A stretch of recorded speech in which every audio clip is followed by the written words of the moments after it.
Coba bayangkan, salah seorang di antara nabi yang berpangkat ulul azmi minar rusul,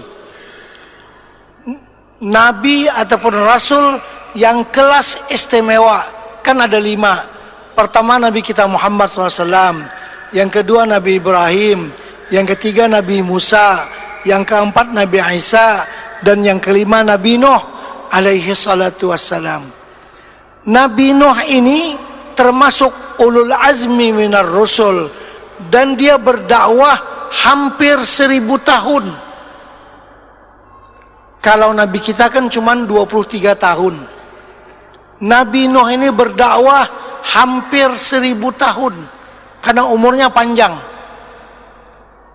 Dalam Al-Quran juga disebutkan wa ma amana ma'ahu illa qalil, dan tidak beriman dengan Nabi Nuh kecuali hanya sedikit. Sedikit itu berapa? Dunal arba'in, kurang dari 40 orang. Bayangkan, 1000 tahun Nabi Nuh berdakwah, yang mengikuti ajarannya cuma kurang dari 40 orang. Kalau melihat hasil, sedikit sekali hasil Nabi Nuh. Tapi kenapa Nabi Nuh dimasukkan dalam list ataupun dalam daftar nama ulul azmi minar rusul?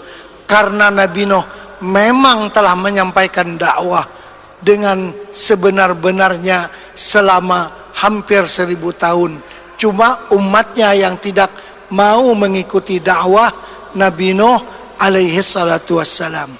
Itu tidak mengurangkan martabat mereka di sisi Allah, walaupun umatnya sedikit. Ya kalau umatnya lebih banyak, itu tambahan. Kan Nabi Nuh sendiri, di antara yang tidak beriman dengan dia itu istrinya sendiri dan anaknya sendiri. Kan begitu disebutkan dalam surah Hud dan juga surah At-Tahrim. Wa daraballahu mathala lilladzina kafaru imra'ata Nuhin wa imra'ata Lut kanata tahta 'abdaini min 'ibadina fakhanatahuma falam yughniya anhuma minallahi syai'a wa qila dkhulan nara ma'ad dakhilin. Itu nasib istri Nabi Lut dan istri Nabi Nuh. Dicontohkan oleh Allah orang yang kafir yang dekat dengan seorang nabi, yaitu istri Nabi Nuh dan istri Nabi Lut. Dua-dua menjadi istri kepada hamba kami yang saleh, tapi kedua-duanya tidak mengikuti suami mereka. Lalu nanti di hari kiamat dikatakan kepada istri Nabi Nuh, istri Nabi Lut, udkhulan nara ma'ad dakhilin, masuklah kamu ke dalam api neraka bersama dengan orang yang masuk. Cuman pada waktu itu masih dibenarkan beda agama, dua laki istri. Kalau sekarang nggak boleh ya, beda agama nggak boleh. Maksudnya, kan bagaimana yang melanda kepada Nabi Nuh, istrinya tidak beriman dengan dia, anaknya yang bernama Kanaan juga tidak beriman dengannya. Waktu diajak masuk naik ke dalam bahtera, dia nggak mau naik. Qala sa'awi ila jabalin ya'asimuni minal ma. Kata Kanaan, wahai ayahku, aku akan lari ke gunung yang tinggi, di sana aman daripada banjir. Tidak, kata Nabi Nuh, marilah ya bunayya rakam ma'ana, silakan naik kapal bersama kami. Tapi Kanaan degil, angkuh, tidak mau naik. Akhirnya datang satu gelombang yang besar menjadikan Kanaan hilang daripada pandangan Nabi Nuh. Fakana minal mughraqin, termasuk daripada orang yang tenggelam.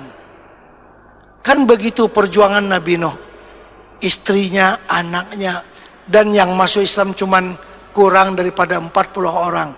Walaupun demikian, Nabi Nuh tetap duduk di kelas yang pertama bersama dengan Nabi kita Muhammad sallallahu alaihi wasallam, ulul azmi minar rusul, rasul-rasul kelas pertama.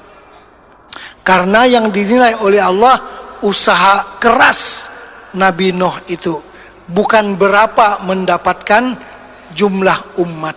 Nah, karena itu kan tadi disebutkan Nabi kita bertemu dengan Nabi yang tidak mempunyai umat. Bukan Nabi itu tidak berdakwah, dia sudah berdakwah, tapi tidak mendapat orang yang mendapatkan hidayah bersama dengannya. Terus